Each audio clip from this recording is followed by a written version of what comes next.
दुर्भाग्य से WWE में लोगों को काम से निकालना उनके काम करने का ही एक तरीका है। लेकिन कभी कभी जब WWE किसी को काम से निकालने वाला होता है तब उस टैलेंट के पास अपनी नौकरी बचाने के कुछ मौके होते हैं। तो या तो कभी ये रेसलर अपने बारे में लोगों का नजरिया बदलने में कामयाब हो सकता है, जो रिंग के अंदर भी हो सकता है और बैक स्टेज भी। नहीं तो ये हो सकता है कंपनी के टॉप स्टार्स के बीच में वो रेसलर फेमस हो, तब उनको एक और मौका दिया जा सकता है।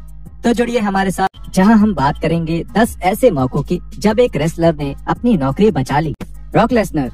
एक बिल्कुल दूसरी दुनिया भी थी जिसमें ब्रॉक लेसनर को मेन रोस्टर में आने से महज कुछ ही महीनों पहले WWE से निकाल दिया गया था। खैर, स्पोर्ट्स कीड़ा रेसलिंग के बिल एक्टर के साथ एक इंटरव्यू के दौरान मार्क हेनरी ने अपने और लेसनर के बीच के एक ऐसे किस्से के बारे में बताया जिसकी वजह से लेसनर की नौकरी खतरे में पड़ गई थी। हेनरी के मुताबिक उनका और लेसनर का एक अनस्क्रिप्टेड मैच हुआ था जिसमें हेनरी घायल हो गए थे। वो लगभग 6 फीट दूर से आया और वो सीधे मेरे एंकल पर आया और उसने अपने दोनों हाथ मेरे एंकल के पीछे किए और उसका कंधा मेरे घुटनों के पास था और उसने मेरे घुटने हाइपर एक्सटेंड कर दिए। मैं लगभग 6 से 7 हफ्तों तक बाहर था और मैं बस वहाँ जमीन पर पड़ा हुआ था और हे भगवान कह रहा था। और उसने मुझसे पूछा, क्या तुम्हें चोट लगी है? और मैंने कहा, मैं हिल भी नहीं पा रहा। और उसने कहा, अब वो मुझे निकाल देंगे। मैंने कहा, नहीं, वो तुम्हें नहीं निकालेंगे, मुझे निकालेंगे। इसके बाद हेनरी ने बताया कि उन दोनों ने इस बात को हंसी में टाल दिया था और अपनी नौकरी को लेकर लेसनर का ये शक शायद उस समय उनकी रेपुटेशन की वजह से हुआ होगा, क्योंकि वो उस समय रिंग में लापरवाही के लिए बदनाम थे। लेसनर के लिए अच्छी बात ये रही कि हेनरी ने उनका साथ दिया, क्योंकि लेसनर ने गलत इरादे से कुछ भी नहीं किया था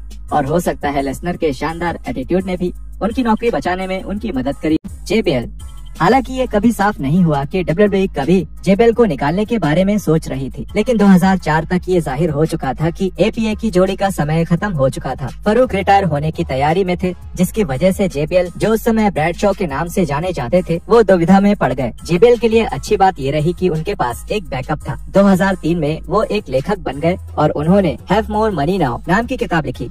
तो अब अगर WWE JBL को निकालने वाला था तब भी उनके पास एक बैकअप मौजूद था। लेकिन जब ब्रैडशॉ ने JBL के शानदार किरदार का आइडिया सबको बताया तो ये सभी को बहुत पसंद आया। इसके बाद JBL को सीधे मेन इवेंट सीन में उतारा गया और कुछ ही महीनों के अंदर वो WWE चैंपियन बन गए।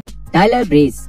2015 में ESPN ने एक खास डॉक्यूमेंट्री बनाई जिसका फोकस NXT पर था। उस डॉक्यूमेंट्री में खास तौर पर NXT ब्रांड की बड़ी सफलताओं को दिखाया जाने वाला था और उसके साथ ही कुछ यादगार हारों को भी। इन असफलताओं में रेसलर्स को नौकरी से निकलने का पल दिखाया जाने वाला था और उनमें से ही एक रेसलर थे टाइलर ब्रीज। ब्रीज इतने समझदार थे कि उन्हें पता चल गया कि उन्हें जल्द ही एक नए गिमिक की जरूरत थी और तभी उन्हें टाइलर ब्रीज नाम के इस किरदार का ख्याल आया, जो आगे चलकर NXT के सबसे सफल किरदारों में से एक बन गया। Oral sessions with Rene packet पर इस बारे में बात करते हुए ब्रीज ने बताया, वो E60 जो हम कर रहे थे उसमें कुछ ऐसे लोग थे जो सफल हो गए, कुछ ऐसे जिनके बारे में कुछ नहीं पता और कुछ ऐसे रेसलर्स जिन्हें निकाल दिया गया था। मैं और बिग कैस ही वो दो थे जिन्हें निकालने वाले थे। उसी दौरान मुझे टाइलर ब्रीज मिला और उसको एंजो के साथ अपनी खासियत मिली और इसने सब कुछ बदल कर रख दिया। और अचानक WWE कहने लगी, हम इन दोनों को नहीं निकाल सकते, ये अच्छा कर रहे हैं। उसने पहली बार ऐसा सबके सामने कहा था और हमने कहा, हे भगवान, जिसका हम बेसब्री से इंतजार कर रहे थे, हमें इसके अंत में निकालने वाले थे, हमें कुछ पता ही नहीं। Alexa bless.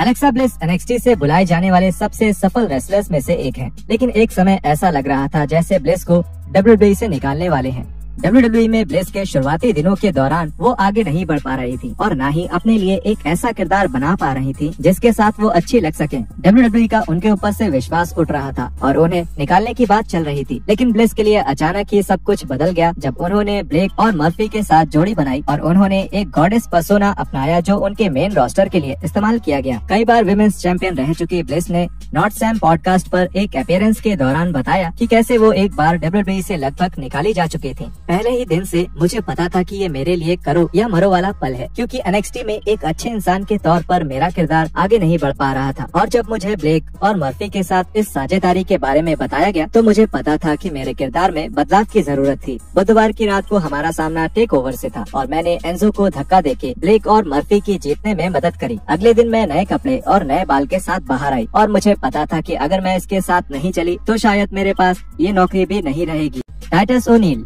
रेसलिंग की दुनिया को 2016 में डैनियल ब्रायन के पहले रिटायरमेंट की खबर से बहुत बड़ा झटका लगा था, लेकिन ये इकलौती खबर नहीं थी जो उस वक्त रेसलिंग की दुनिया में तहलका मचा रही थी। जैसे ही ब्रायन की बात खत्म होने लगी वैसे ही टाइटस ओनील ने विंस मैकमैन को खींच लिया ताकि स्टेफनी मैकमैन वहां से निकल सके। विंस इसके कारण ओनील से बहुत गुस्सा हुए और वो उन्हें तुरंत WWE से निकालना चाहते थे।